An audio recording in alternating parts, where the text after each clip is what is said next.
So you might be trying to figure out how you can go through and hide and unhide folders on your Mac.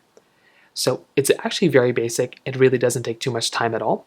So if you have a little folder icon like this, you can go and hide them.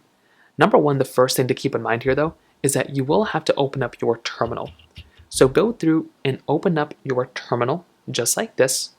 And what we're going to want to do is we're going to want to type in this particular command, and I'll also leave it down in the description as well.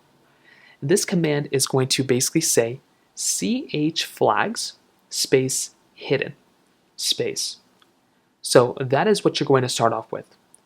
So type that into your terminal, and then what you're going to want to do is drag the folder that you basically have that you want to go ahead and hide. You want to drag that folder over into the terminal. So drag that folder right inside of the terminal, and then you basically come into this page.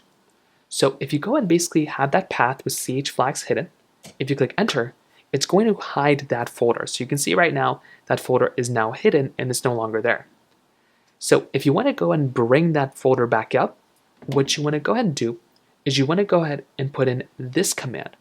So chflags no hidden, basically like that. It took me a second to read it. Chflags no hidden, and then that path to the directory right there. So after doing that, if you click on enter, it's going to bring that folder icon right back. So you will see that folder will be there. So you can go through and use that, and you can go through and basically hide and unhide your folders just like that.